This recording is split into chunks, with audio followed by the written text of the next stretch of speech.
Bonjour et bienvenue dans Lyon Décideur. Aider les entrepreneurs qui ont connu un échec à rebondir, c'est la raison d'être de l'association 60 000 rebonds. On en parle dans un instant avec Guillaume Mullier, le responsable régional Rhône-Alpes. Guillaume Mullier, bonjour. Bonjour Jean-Pierre. Alors vous êtes le président de Dimo Software, mais c'est au titre de responsable régional de l'association 60 000 rebonds que je vous accueille aujourd'hui. Comme son nom l'indique, il s'agit d'aider les dirigeants qui ont fait faillite ou qui ont été virés peut-être par leurs actionnaires à se relever. De quelle façon intervenez-vous ? Alors il s'agit bien des dirigeants, d'entrepreneurs qui ont en effet fait faillite, qui ont vécu ce triple ou ce quadruple traumatisme, qui est un échec à la fois professionnel, mais qui s'enchaîne souvent de complications personnelles, telles que perte de maison, perte du conjoint, maladie, dépression, etc. Donc dans ce contexte-là, nous les accueillons. L'association 60 000 rebonds, qui a été créée en 2012 par Philippe Rambaud, qui lui-même avait fait faillite. Nous les accueillons pour les aider à sortir de leur solitude, à reprendre confiance en eux et à retrouver le chemin d'un nouveau projet, à la fois un nouveau projet de vie et un nouveau projet professionnel. Alors il y a une différence de culture entre les États-Unis et la France par rapport à l'échec professionnel. Aux États-Unis, on l'admet, on le reconnaît. En France, c'est beaucoup plus difficile. C'est pas qu'en France, je crois que c'est un petit peu une différence entre les anglo-saxons et le reste de l'Europe. Et notamment, si on cite Churchill qui disait réussir, c'est d'aller d'échec en échec avec le même enthousiasme. Donc l'échec, c'est aussi la manière de progresser. On a tendance à dire entreprendre, c'est grandir de ses réussites et de ses échecs. Et c'est vrai qu'en acceptant, en faisant face à son échec, à ses échecs, on va pouvoir les analyser et capitaliser pour faire une expérience. Et donc à ce moment-là, en grandir. Alors votre rôle, le rôle de 60 000 rebonds, c'est quoi? À la fois du conseil stratégique, mais aussi psychologique. Alors, comment est-ce que vous travaillez? Comment est-ce que vous fonctionnez? Il y a plusieurs étapes et dans ces différentes étapes, des aspects collectifs ou des aspects individuels.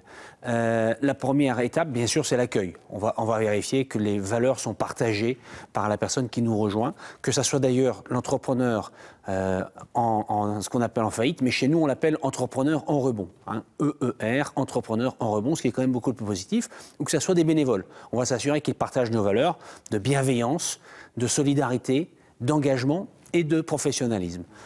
Une fois que cette première étape d'agrément est passée, eh bien, il y a un accueil collectif, c'est-à-dire que l'entrepreneur qui sort de son échec, eh bien, va pouvoir partager avec les autres ses émotions et se rendre compte qu'il n'est pas seul.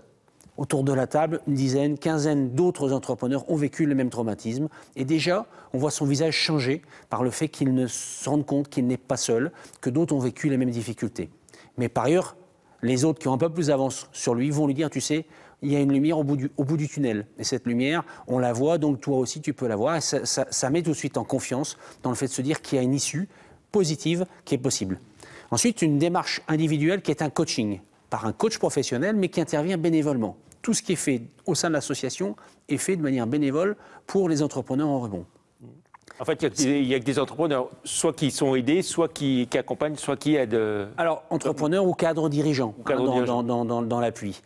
Donc, une démarche personnelle, c'est-à-dire accepter de faire le deuil de sa vie précédente et identifier quelles sont mes erreurs. C'est-à-dire que ce n'est pas le client qui est un gros enfoiré, comme on peut l'entendre, c'est j'ai accepté que ce client représente 30% de mon chiffre et il ne m'a pas payé. Donc quelle est ma part de responsabilité dans l'erreur, dans ma prise de risque? Parce qu'entreprendre, c'est prendre des risques et les gérer.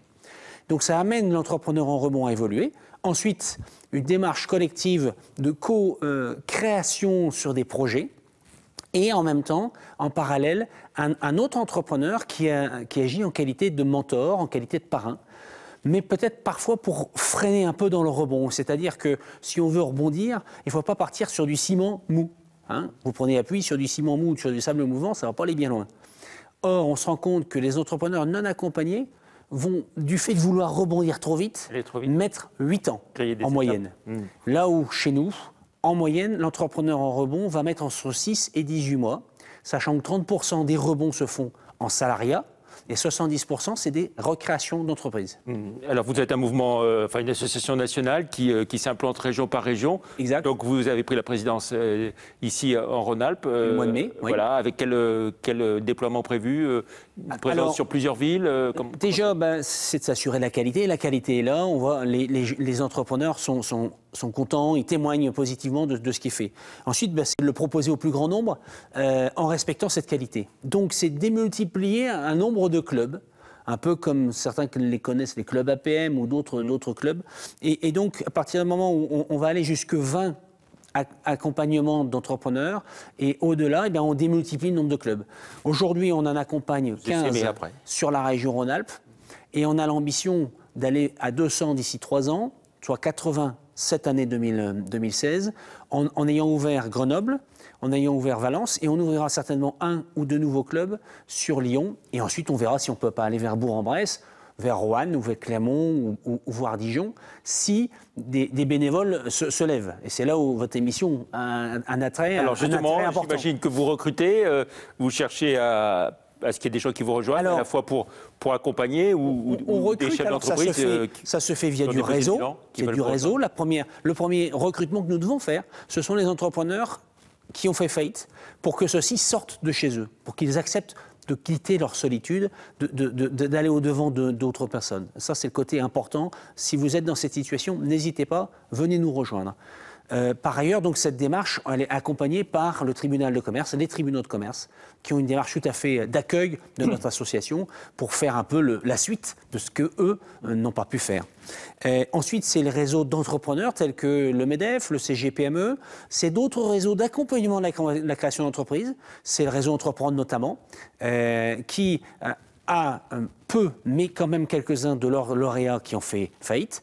Et d'un autre côté, nous avons aussi des ER qui ont des projets de création d'entreprises ambitieuses et qui gagneront à être accompagnés par le réseau Entreprendre. Alors, vous lui avez donné, je crois, juste un numéro de téléphone et puis on n'aura plus qu'une minute pour conclure.